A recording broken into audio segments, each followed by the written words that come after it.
हंसी हंसी पूछाई माता यशोदा हो, हंसी हंसी पूछाई माता यशोदा हो। अरे कहा भैया कैसे ससुरारी, हाँ सीताराम के भजो। अरे कहा भैया कैसे ससुरारी, हाँ सीताराम के भजो। सासू से सरहज माई अधिक प्यारी हो, सासू से सरहज माई अधिक प्यारी हो। अरे सरवा बड़ा हो अभिमानी, हाँ सीताराम के भजो। अरे सरवा बड़ा हो अभिमानी, हाँ सीताराम के भजो। हंसी हंसी पूछई माता यशोदा हो, हंसी हंसी पूछई माता यशोदा हो।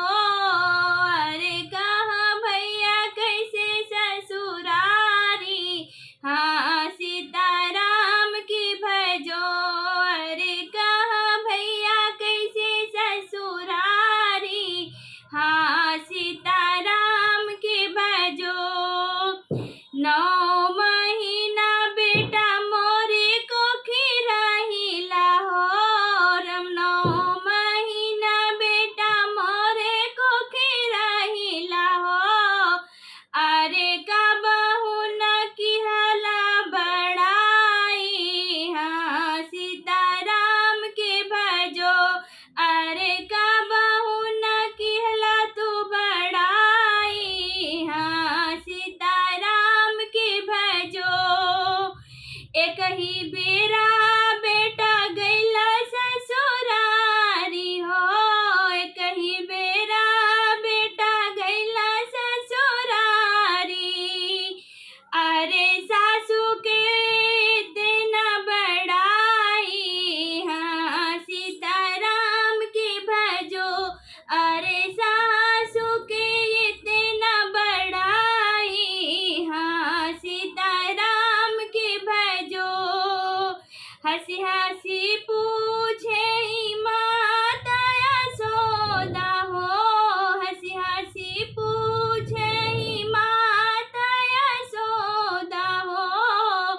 कहा भैया कैसे ससुरारी, हाँ सीताराम के भजो।